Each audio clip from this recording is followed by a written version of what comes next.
Good morning, everybody. Welcome back. It is Tuesday, our favorite day. We're not talking election day because you don't have to vote for Jason Sukumel. He's already number one in your hearts. Right, Jason, our number one recruiting guy? I don't think my own mom has me number one in her heart, Tom. So, no. No, but hey, we're going to obviously talk about some recruiting stuff. And the subject we want to kind of get into is really more about the potential flips, right? Because we're Jason, we're about a month away from signing day at this point. Yesterday was exactly 1 month from the first day. Now, remember that first window, there's actually 3 days, but 99% of the action takes place on the first Wednesday. So yesterday was exactly 1 month from the first day of the early signing period. Yep. Yeah, so I mean, here we go as we start thinking about what can or cannot happen from a flip standpoint. Jason, we got to start with the most obvious guy, right? Because Michael Fasusi is a 5-star who is committed to was essentially a dumpster fire in Oklahoma. Like at this, let's call it what it is. That program is trash right now. They may not be bowl eligible, but they got the win that we all expect them to have. I think they have Missouri this upcoming weekend, if I'm correct, Jason. It's Missouri, and they better win that one because I don't think they're winning either of their last 2 games after Missouri. So after Missouri, then they what's the rest of the schedule for Oklahoma? Hold on, I'm pulling it up real quick. You know what? I looked at it yesterday, and I don't remember the teams. It's I remember Alabama. Okay, it's Alabama and LSU. Yeah, which they're not going to beat Alabama. They're not going to beat LSU. LSU won in Baton Rouge, if I remember correctly, right? That is correct. To close out the season, and LSU will be playing for a chance for not only SEC championship stuff, but also playoff positioning and things. So that's important game for them. Oklahoma will be done at that point. So the question really for me, Jason, is what's the opportunity? What's the chances of this young man saying, you know what, this coaching staff that I'm going to commit to looks like they're probably going to get fired in the next year or two. I don't know I don't know if it gets any better. What's the chance of Fasusi just says, you know what, maybe I really need to start looking elsewhere? That's a really good question. And I wrote about it I posted my 3-2-1 last night. And that was actually my lead segment talking about him and Texas offensive line commit Nick Brooks actually going to visit Auburn. But speaking on Fasusi, it's a good question. And logically, I think one way, but I think Michael Fasusi is thinking kind of a different direction. And that's fine. It's his choice, obviously. So, but I'm with you on where we've talked about Fasusi a lot. I've gotten to know him really well. He's one of my favorite guys to cover. He and I are, he's pretty open with me. He told me a few weeks ago, he's like, yeah, Texas is still talking to me. I still hear from Texas quite a bit. So, it wasn't a big surprise when Sark showed up at his school and his game last weekend, right? I mean, we mentioned on your show, was it last weekend or the weekend before? I can't remember. The first off period or off week, Sark was in Houston. This last week, he was expected to be up in Dallas. Well, it includes seeing Michael Fasusi, of course. So, but Fasusi has told me, hey, dude, I'm pretty locked in with Oklahoma, or very locked in with Oklahoma. But he always says things like, yeah, but it's nothing but love for Texas. I love Texas. I always will. Texas will always have a special place in my heart. And I've asked him, hey, what would it take for Texas or maybe Texas A&M to get you to realistically consider changing your mind? And like you said, he said, man, something would have to really change with Oklahoma, meaning like a coaching search. So that's not happening right now. It's probably not going to happen after this year, but he has to know, right? The writing might kind of be on the wall that if they don't get this thing turned around, next year might be Venables last year. Maybe Bill Bedenbaugh is gone. I mean, who knows? So, if you're a recruit, that's one of the tricky things. You got to kind of try to project 2, 3, 4 years down the road. Now, the transfer portal takes some of that risk out of the equation, right? I mean, he could go to Oklahoma and things don't work out. He could wind up transferring. So I don't think he's going to be an easy flip. I know our Sam Spiegelman talked to him, rivals Sam Spiegelman talked to him, Mike Fasusi on Friday.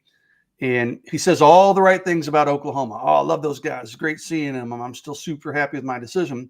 But then he says, hey, it's great seeing my man Sark too. It's great seeing Sark. So I think if you're Texas, you just keep doing what you're doing. You keep chipping away. And somehow, you don't want to be the negative recruiting school that says, oh, your coach is going to get fired. He's not going to be there by the time you may get 1 year out of him at the most. But you got to hope that Fasusi has kind of the foresight to kind of look ahead by a year or two and say, you know what, this is a really risky move if I go to Oklahoma. I may either be playing for a new coach, I may be packing my bags and transferring elsewhere. Maybe a place like Texas or Texas A&M is a much safer bet. But you also got to win over his family. He said that last week. He said, hey, if you're going to win my commitment, it's not just me. This was a family decision. So you're going to have to recruit his family too. So, to me, if I'm Michael Fasusi, I'm thinking, hey, this is a really risky move. I've got really good other options, but it's not my decision. It's Michael Fasusi's, of course. And right now, Anwar, I think he's pretty solid with Oklahoma. Texas will keep working on him. He might come into one of these last 2 home games for Texas. Nothing scheduled yet. I know a lot of people are saying, oh, I think he's going to come to one of these last 2 games. I don't see it that way. Based on my conversations with him, I think maybe it's a little less than 50-50 that he shows up at a Texas home game. He knows if he does, boy, that's all hell breaks loose then, right? Yeah. And he's seen Texas a ton. He knows everything he needs to know about Texas. So I don't think getting him on campus another time is imperative. But obviously it's a story. We got, like you said, one day under 1 month until signing day. So it's a story I'll be tracking. It's a story I wrote about. It's the lead story in my column today. How often have you seen this, Jason, where results on the field don't matter with such an elite prospect, right? Because typically results on the field resonates with the guys. That's why they want to go to certain programs that, now maybe having a different, maybe Micah Hudson, right? Maybe that's an exception where you say to yourself, like, okay, well, he's a 5-star, but he wasn't going to go to the biggest name program. So maybe maybe this is kind of falls in line, but it seems seems to be rare, Jason. It seems to be more like when that stuff happens, it's usually guys going and saying, like, I want to play for a winner. And Oklahoma's not only their winner, but like we said, that it may be, to your point, Jason, the transfer portal is well, hell, if I get here, the guy gets fired, I could just go somewhere else after the year. And you know what? I've got a good NIL package, and I feel really good about my NIL deal. So, and again, that's the quiet part out loud at this point, Jason, that we're not discussing. But how often do you see something like this? I think you pretty much covered it pretty well, honestly. Recruiting expert I am. Exactly. Yeah, you don't see it very often. I mean, Micah Hudson was very unique. Okay, going to Texas Tech.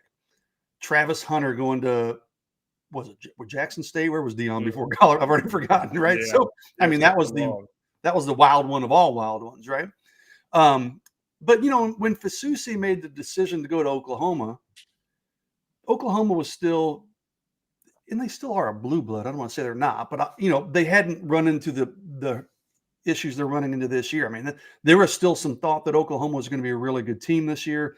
Obviously, they're not. Their quarterback situation's terrible. So it wasn't like Fasusi committed to Texas Tech or University of Houston or Baylor or something like that. I mean, you're right though. By and large, most of those dudes want to go to the Texases of the world, the Texas A&Ms, the LSUs, the Alabamas, the Georgias, Ohio States. At one time Florida State. Now we could have the same discussion about Florida State right now. Yeah, it is rather unique, but the transfer portal is a great equalizer. If he's saying, hey, you know what? Okay, they're not having a great year, but I have faith in them. They're going to have a bounce back year next year. I've got a great NIL deal in place. I can go in there and potentially play from day one. And if it doesn't work out, then I'm back in the market and I can go to Texas or Texas A&M or Oregon or one of these other places that Fasusi liked. And I'm still going to get a badass NIL deal from one of these other schools. So, I think the transfer portal is a great equalizer in taking these risks. It might be a 1 year kind of fiasco or a 1 year flop. So, I don't begrudge Mike Fasusi for going to Oklahoma. I don't begrudge him if he sticks with that commitment, despite Oklahoma's struggles and despite the uncertainty of that coaching staff moving forward. I mean, Michael Fasusi will have a lot of options no matter what he does on signing day in December. So, but I'll talk about Fasusi. I'm going to stay with the offensive line for a second. I did read your 3-2-1. As I was standing to vote this morning, I had plenty of time. I got there early, 6:45 a.m. So I was just standing outside. I was able to read everything there, so it was good to go. I thought you were going to say you read it last night to put you to sleep or something, man. No. That's what Rogue products are for. Jason, it was interesting that you pointed out it was staying offensive line, Nick Brooks, because here's a guy that he's committed to Texas, but he took a trip to Auburn recently, and Auburn somehow now again this is another one that kind of dumbfounds me a little bit. I'm like, Auburn, yeah, this is a dumpster fire. Of all dumpster fires, why the hell are you trying to go to Auburn and visit that? What is going on with Nick Brooks? Is it just proximity because he's in the Georgia area, so it was just an easy drive for him to get over there? Like, and obviously I know the difference between the states, people. I'm just saying proximity. What's up with Nick Brooks right now? Man, he is such a wild card to cover. So let me back up a little bit. This is a guy that was committed to Iowa at one point. He decommitted. He went and visited Georgia on an official visit. Rumor has it, and I believe it, he silently committed to Georgia. He then went and visited USC, and I feel really confident he silently committed to USC. He then visits Texas, and then all signs point to Texas. He winds up verbally committing to Texas, right? So this dude's been all over the place. Now, the problem is, Omar, he doesn't do interviews, like ever, never talks, doesn't do anything. I got a picture of him outside the stadium before the Georgia game. That's the most interaction I've ever had with him. Hey, Nick, he doesn't do DM. He doesn't do text messages. He doesn't take phone calls. Nothing. So it's hard to get much out of him. And I'll circle back to that here in a second. But he did. So I always thought, okay, if he's going to waver, it would be Georgia, because Georgia kind of finished second in this race. He's less than an hour from Athens. He's in Grayson, Georgia. Athens is less than an hour away, right? It just made sense that Georgia might be the team to watch here. Well, he ends up going to Auburn last weekend to watch the game. And he was with some friends, that maybe are on Auburn's radar. You can spin it how you want, but it's still not great. And Auburn people are saying, hey, we think we might have a chance to get him back on campus. They felt like it was a good visit. They feel like it's either going to be Texas or Auburn. But I don't think there's a big concern in Austin. I think Texas feels pretty good about hanging on to Nick Brooks. And I'm like you, dude. I wrote it in my thread. My 3-2-1. I'm like, Auburn's a dumpster fire. Who knows what Hugh Freeze's future looks like? I mean, academically, Texas is better. You got the city of Austin. I've never been to Auburn. I'm sure Auburn's a great college town, but why right now would you even consider Auburn over Texas? And I'm not saying Nick Brooks is strongly considering Auburn, because I don't know. Because, our Auburn guys for the rival site were there and tried to interview him as he was leaving town. And Nick's like, nope, no interviews, not talking. So, so it's really hard to gauge how strong his interest is, or if he has much of an interest at all. I'm not particularly worried about it. It's a situation, like I said, the only thing that would make me keep an eye on this one pretty closely is that there's talk that maybe he'll go back for another visit. And if he does, that's when things really get interesting. And then the other part of this is he's been known to kind of change his mind every other week as he visits. So his track record is he visits a place and gets enamored with them. So, Texas did get him in for the Georgia game a few weeks ago. Obviously, this Auburn game was last weekend. So we'll keep an eye on that one. And maybe the Fasusi interest kind of ties in, the renewed Fasusi or increased Fasusi interest ties in with Nick Brooks taking that visit to Auburn. We'll see. But right now, I don't think there's anything to be too worried about, but I wish I could get Nick Brooks to comment or confirm it, and I just can't get that to happen. getting big time by like a 17-year-old Yeah. kid, Jason. Doesn't that make you question where you are in life at all, Jason? I'm just such an old, grumpy old man at this point. Like, you know what? Piss off. I don't need that interview anyways. I'll just go on to the next one. So. You just go down the Rolodex and just keep calling. Look, you hear me all the time, and I know people probably get sick of it, but you always hear me say, like, this kid's a really good kid. He's a respectful, yes sir, no sir, very polite.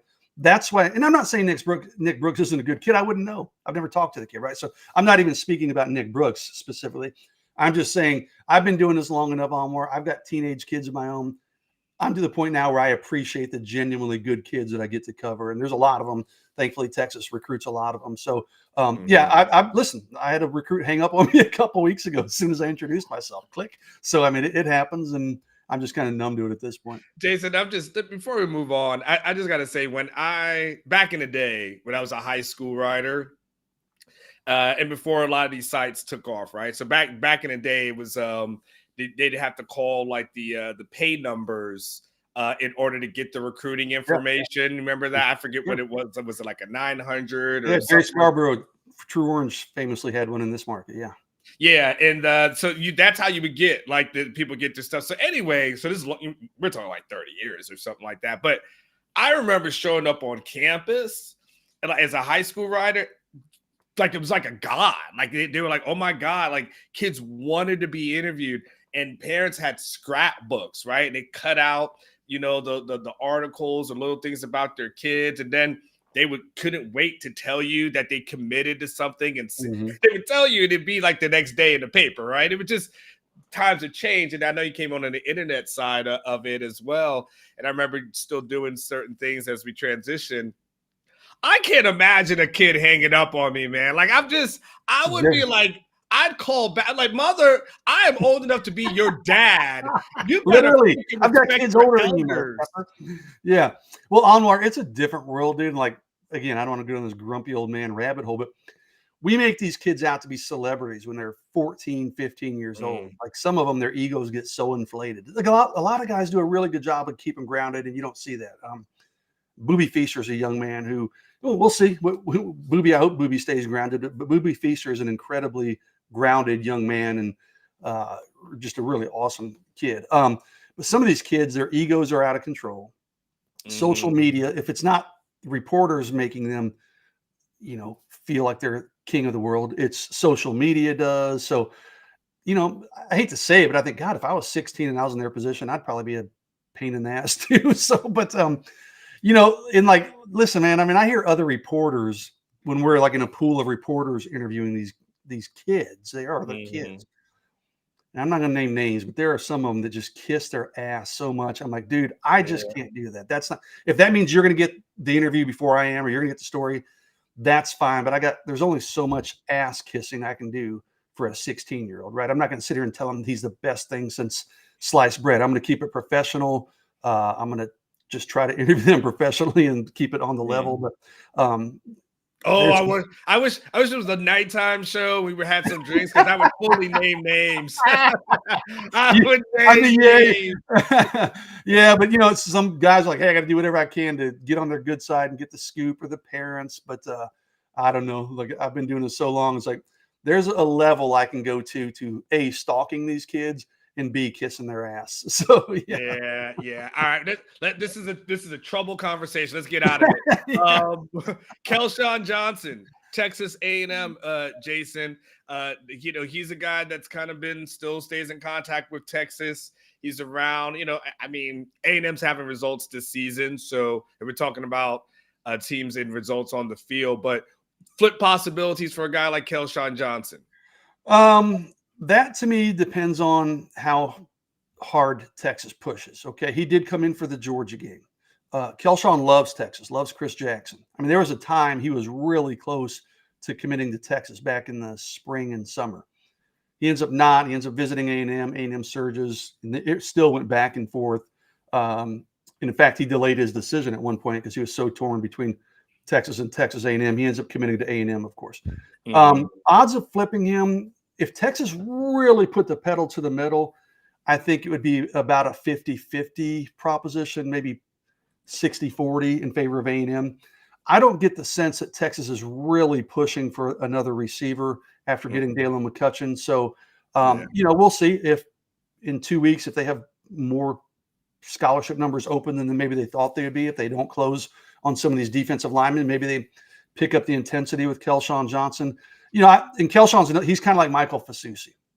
He's a guy that, for whatever reason, I just have a good relationship with. We talk quite a bit.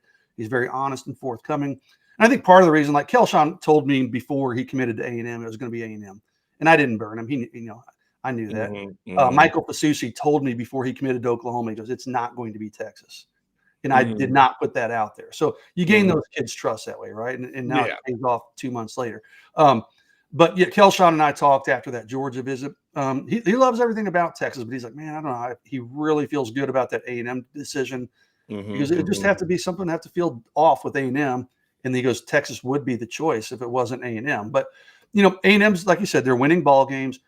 The only thing about A&M, they're not running, if you're a wide receiver, the most exciting brand of football, right? Yeah. They're not slinging it all over the field to their wide receivers, and their quarterback play has been up and down no matter who's been in there this year. So, and that's not to say the Texas offense has been setting the world on fire lately by any means, but I think Sarkisian runs a more wide receiver friendly offense than A&M does under Colin Klein, of course. So, but yeah, right now I think Kelshawn sticks with A&M, but I think that could be one that we could be watching pretty closely if Texas decides they want a fourth receiver in this class. Jason, Andrew Marsh committed to a Michigan offense that really couldn't throw the ball. So, sometimes these kids make some decisions that are head scratchers, but it's comfortable for them, right? So, which, by the way, are you impressed with my recruiting knowledge, Jason? I really am. You don't need me on the show anymore. I'm starting to take no. Taking my Tuesday mornings off from now on. Okay, let's go to Javon Hilson for a second, Jason. I think somebody in the chat asked about him a little bit earlier as well. Thoughts on Javon Hilson as far as a flip candidate is concerned? Well, Vivek is always on point, and Vivek said, "We know it was Hilson that hung up on you." That's right, Vivek. Oh, he did. Yeah, he big time too. Yeah. Well, I called him, and Elmar, I'm trying to remember. This was after he came in for the Georgia game. He called me back actually, and I think he just saw the 512 area code, right? And maybe thought he was calling back a Texas coach. I'm like, "Hey, Javon, it's Jason with Orange Bloods. What's up?"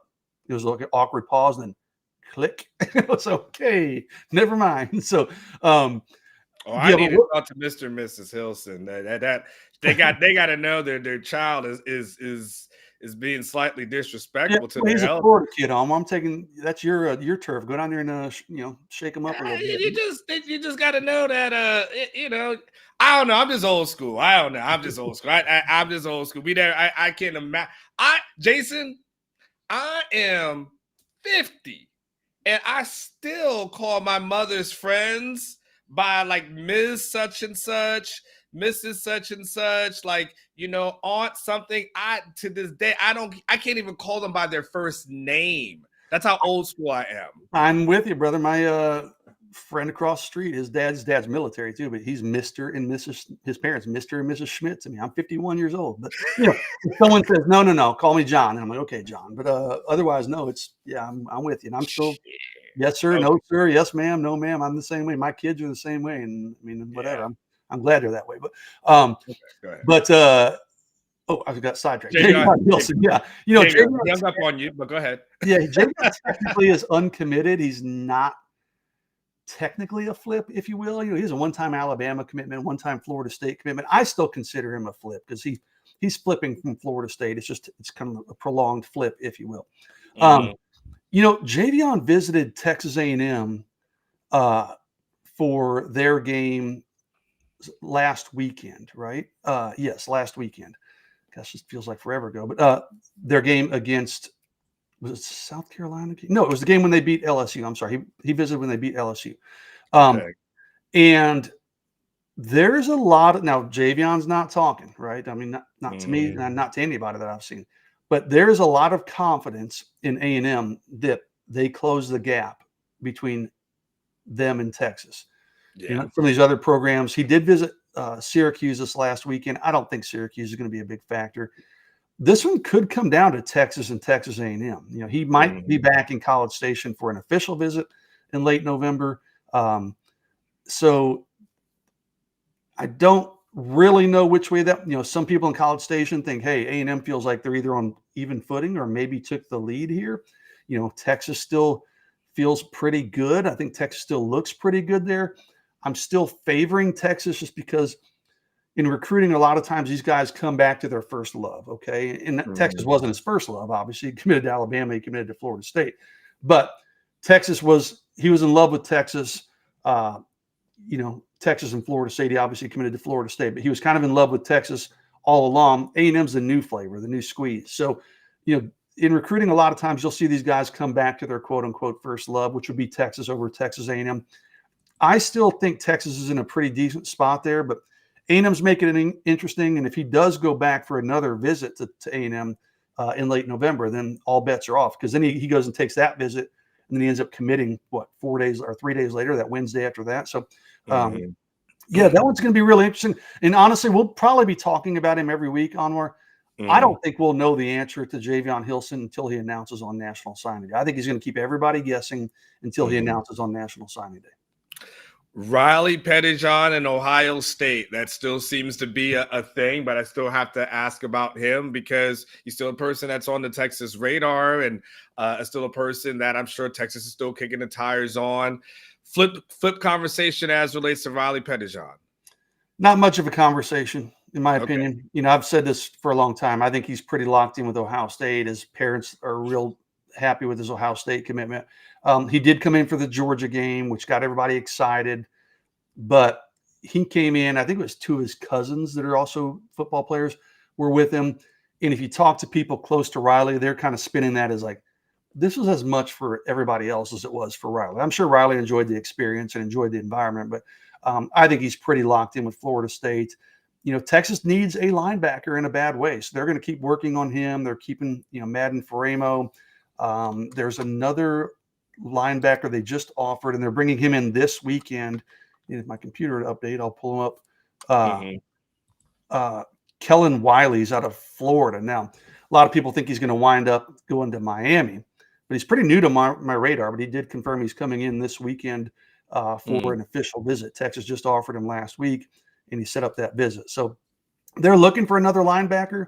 You know, Riley Pettijohn would be amazing for Texas if they could get that to work out, but I just think that's going to be an uphill battle. But you know what? Stranger things have happened, Omar. We get closer to sign day, and he says, you know what? Maybe I don't want to go so far away from home. I want to be closer to my family and my siblings, my cousins, and my parents. So stranger things have happened, but right now I would lean pretty strongly towards him sticking with Ohio State.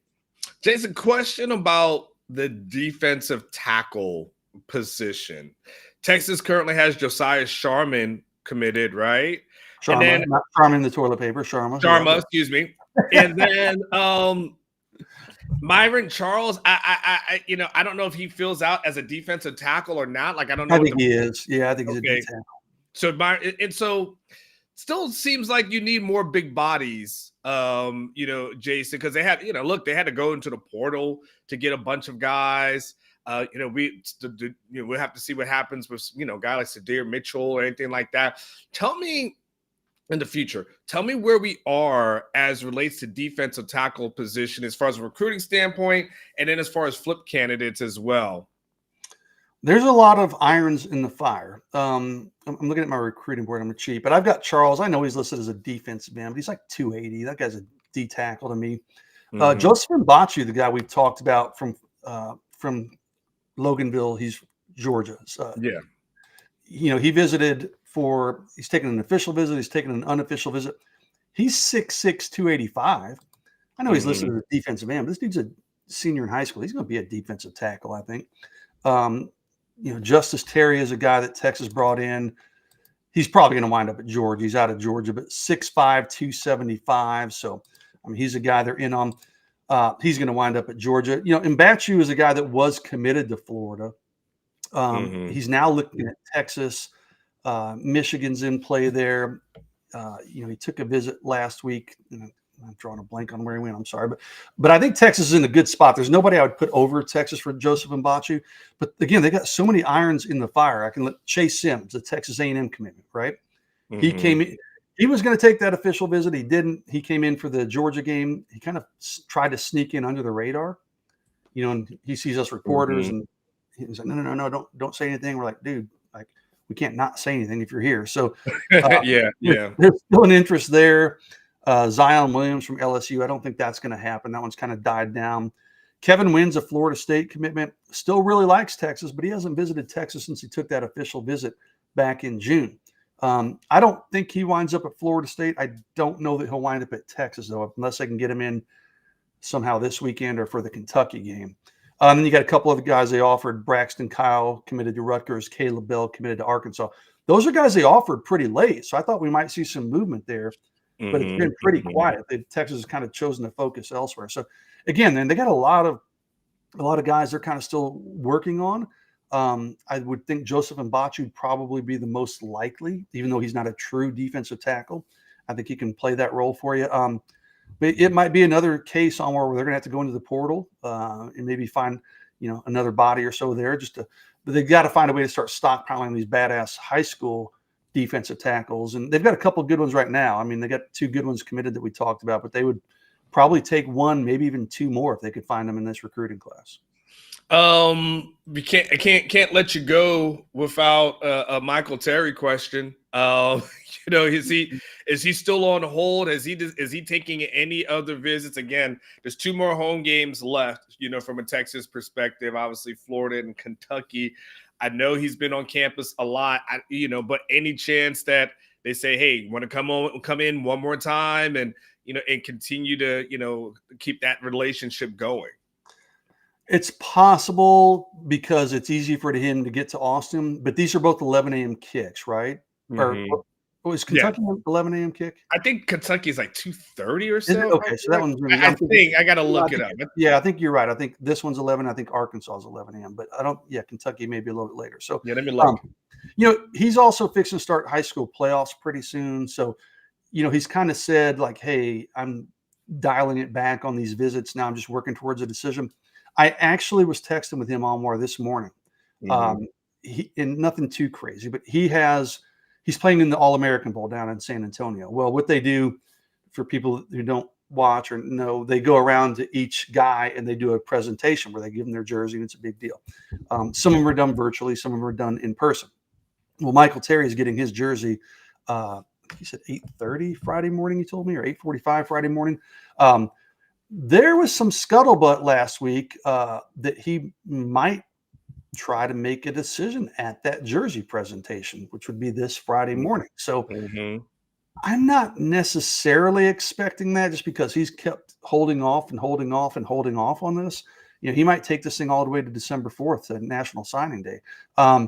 But we are trying to get coverage out there. So just in case on Friday morning, have someone at his jersey presentation, just in case he does something crazy. But I still think that one's Texas's to lose. I mean, Nebraska's, they're hanging around there. I don't think Oregon's much of a factor. But again, that one just makes perfect sense for Texas and not a ton of sense for, Nebraska's not playing particularly well. Oregon's very far from home. I just think everything about that one looks good for Texas, and that's what I'm expecting. It's just kind of a matter of when, almost at this point, as much as it is if at this point. All right. So, Jason, just one team related thing, since you're back watching the team again, not on vacation, enjoying yourself, but back watching the team again.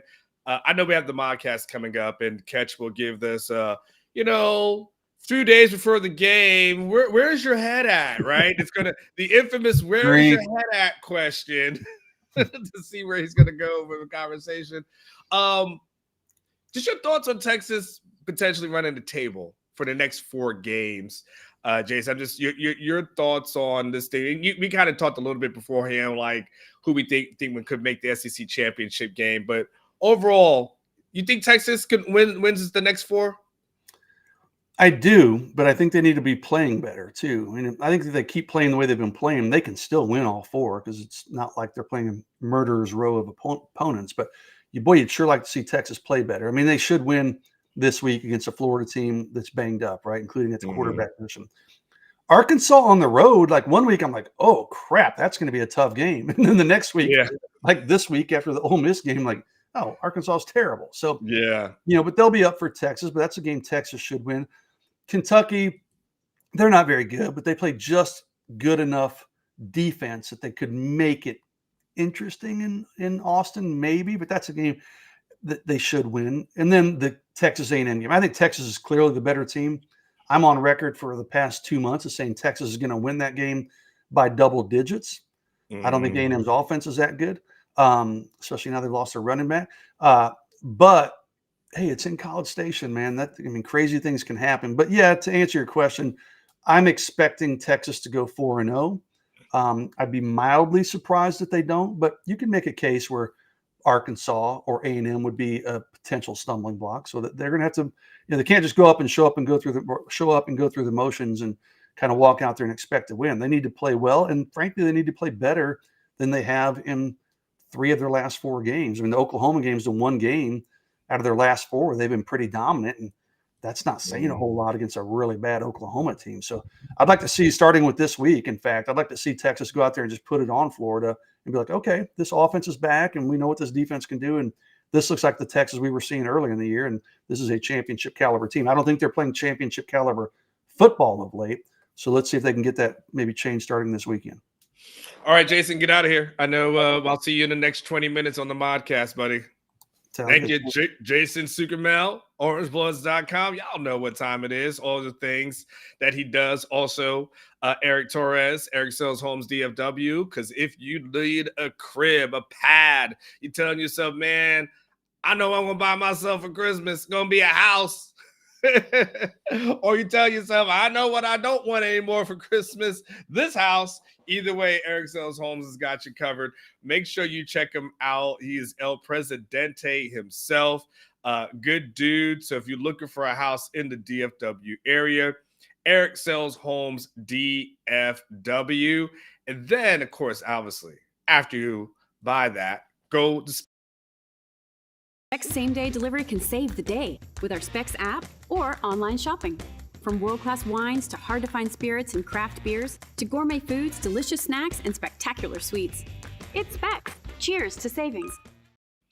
Cheers to all of you guys who are here in the chat. Appreciate you guys showing up, showing out. We got the modcast coming up at just the next 20 minutes or so. So I got to get paved the way for that. And one day I'm going to make sure the outro actually says outro instead of intro, because I know that's what it does.